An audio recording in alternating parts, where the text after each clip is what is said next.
you so much, Maria Tadeo, for that. And thank you, President Maya Sandu, for covering a lot of ground in a short space. Thank you so much for being with us here physically at our EU Enlargement Summit on this very important day. If you missed that interview, you can, of course, watch it back. It will be on Euronews and Euronews Online, translated in all our official languages. So stay tuned for that. But now, it is time to focus on another very important EU candidate country, North Macedonia. For this 12-minute conversation, a brand new show on Euronews, I'm thrilled to welcome up Euronews' correspondent, Sasha Vakalini. She'll be joined by the Prime Minister of North Macedonia, that's Tristan Mikovski.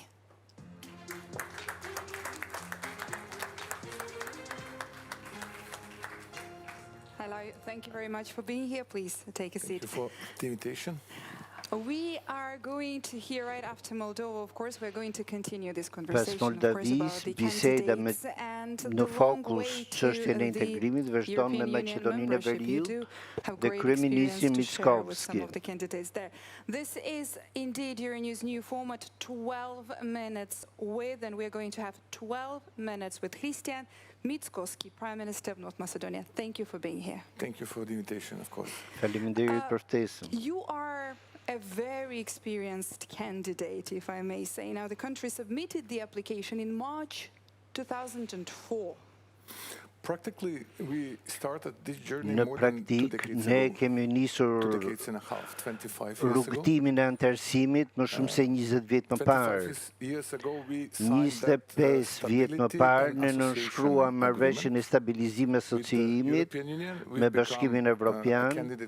U bëm një vend kandidat që prej 2005-s bashkë me Kroacinë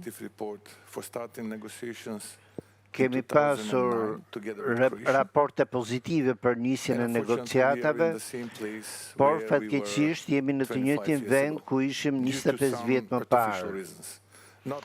Pjesërisht për arsye artificiale, jo për shkak të kritereve të Kopenhagenit, apo për përmbushjen e disa reformave, por për çështje si emri i vendit ton, ndryshimi i kushtetutës së vendit ton, dhe sërish kemi një pengesë tjetër përpara, që nuk ka të bëjë me përmbushjen e rekomandimeve. How does it make you feel knowing that for over 2 decades officially in the candidate status, yet again there is more and more roadblocks? Ne besojmë se ardhmja jonë është në Bashkimin Evropian. Ne jemi pjesë e kontinentit evropian dhe besojmë se integrimi i Ballkanit Perëndimor do të ishte një vlerë e shtuar për vetë Bashkimin Evropian. Kjo do të thotë një riunifikim të kontinentit evropian dhe besoj se e ardhmja e vendit tim dhe qytetarëve të mi është në BE dhe se duhet të tejkalohen këto momente të demoralizimit dhe poshtrimit. Right after finding an arrangement with Greece, you then faced a veto from Bulgaria. Yeah. And this is the current situation. I want to hear what's your take on it, but also what is the main obstacle now, today, in your dialogue with Sofia? I will try to explain. Do të përpiqem të shpjegoj. There is a conversation, and we've heard today from the leaders of other candidate countries, this issue of unanimity and then the vetoes, obviously, is a very important conversation. And you know exactly how long it can take. We know what unanimity means for us and what type of sacrifice we've did in the past. Ne kemi bërë shumë sakrifica në të kaluarën, por duke qenë se kjo i takon së kaluarës, do të më pëlqente të flisja për situatën aktuale.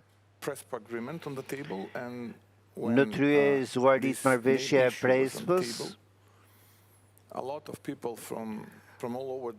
dhe shumë njerëz nga i gjithë bota erdhën në kryeqytetin tonë, në Shkup, për të na bindur se ju jeni në pararoj në procesin e integrimit, jeni para vendeve të tjera, dhe me të zgjidhur këto probleme ju do të bëheni antar të NATO-s dhe ndoshta do të duhet 4-5 vjet që të bëheni vend i BE-s. Por ky afat ka skaduar dhe ne jemi në të njëjtin vend ku ishim 2 dekada më parë. Dhe kjo sepse na kërkohet një tjetër ndryshim i kushtetutës sonë, cili është thelbi i kësaj kërkese.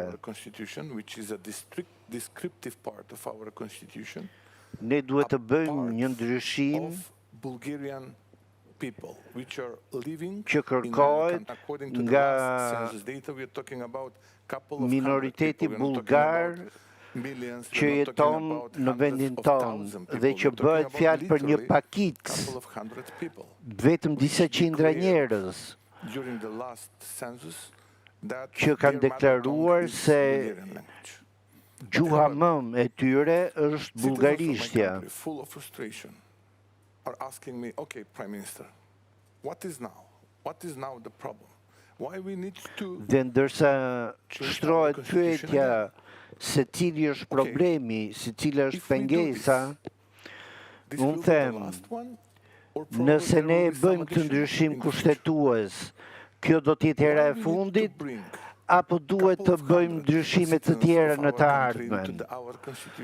Përse duhet fusim një pakicë njerëzish në kushtetutën tonë?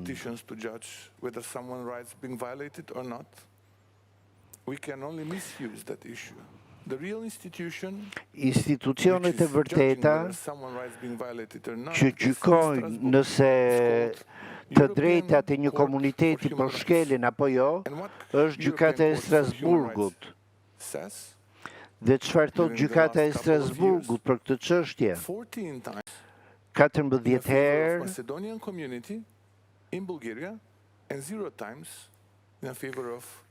është shprehur në favor të komunitetit maqedonës në Bullgari dhe asnjëherë në favor të minoritetit bullgar në vendin tim. Ndaj e përsëris, përse duhet të ndryshojmë kushtetutën?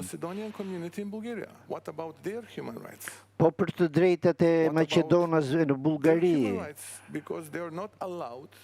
sepse ata nuk lejohen të regjistrojnë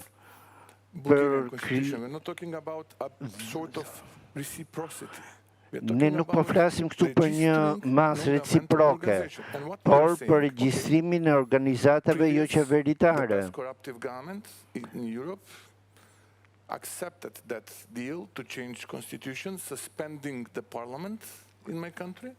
Pra, në fillim u pranua ndryshimi i kushtetutës dhe ky ndryshim i hershëm i përket së shkuarës.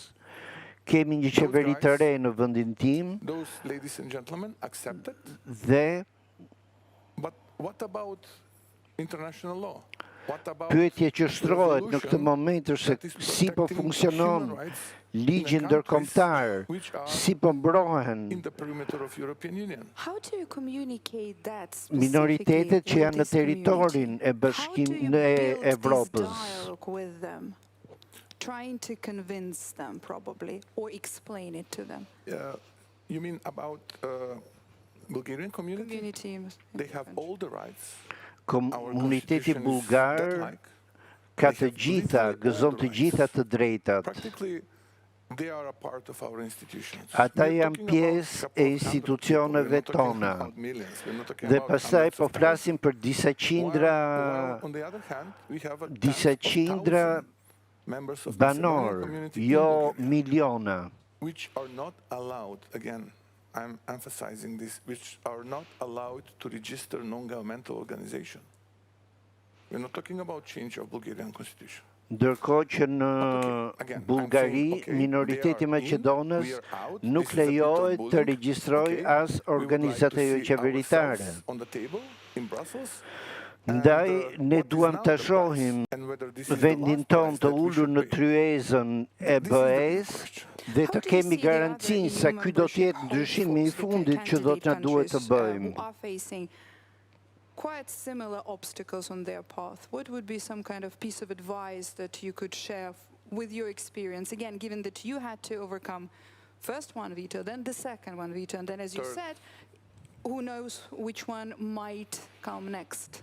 I can't remember similar case. Maybe in the past that was a dispute between Slovenia and Croatia. Nuk mbaj mend që të ketë pasur probleme të tilla në të kaluarën, ndoshta ka pasur me Slovenisë dhe Kroacisë, por aktualisht nuk do të habitesha nëse situata e këtyre momenteve do të përsëritej në të ardhmen. Why not? Because if someone dares Nëse dikush guxon të ushtrojë dhunë, të pengojë dikë tjetër që dëshiron të bashkohet me klubin, atëherë të tjerët duhet ta mbrojnë.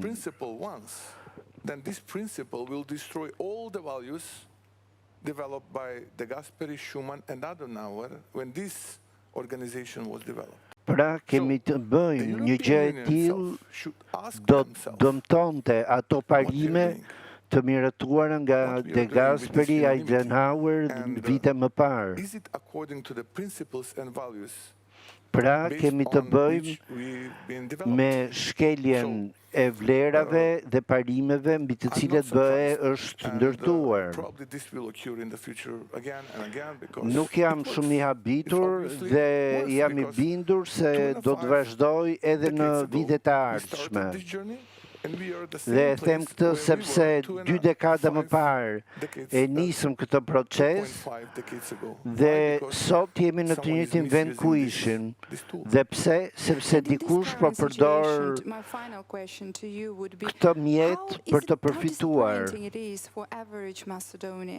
As you say, for over 2 decades to be, these are generations who've been waiting for over 2 decades and yet facing these roadblocks. Very much. Are they losing the motivation to join the European Union? No, definitely. The support is the highest in the region, maybe, or among the highest in the region.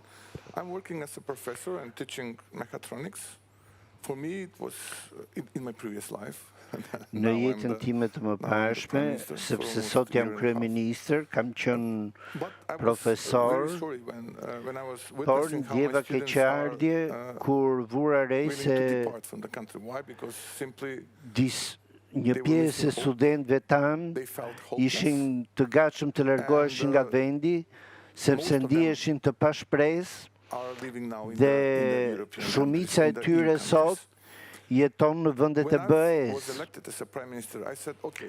Kur u zgjodhe kryeministër, thash dakord. Kjo është situata, kemi shumë sfida përpara. This is the destiny of the small nations. The big ones are doing what they can and the small ones are doing what they must. Vendet e mëdha bëjnë atë që munden, ndërsa vendet e vogla bëjnë atë që duhet.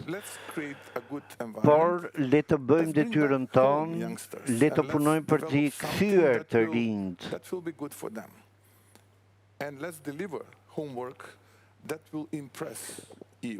Dhe le t'i përmbushim detyrat që na kërkon BE-ja.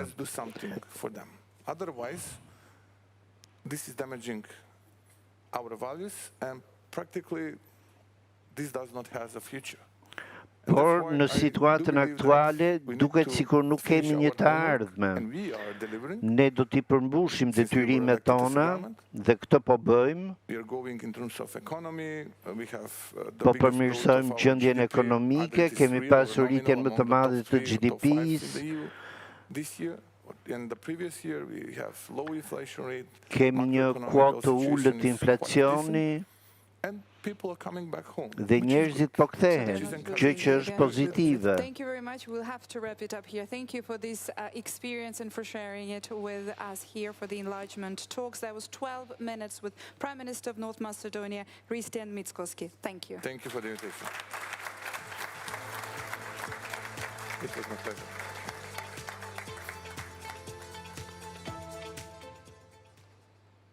So much, Sasha Vakilini, there for that, and of course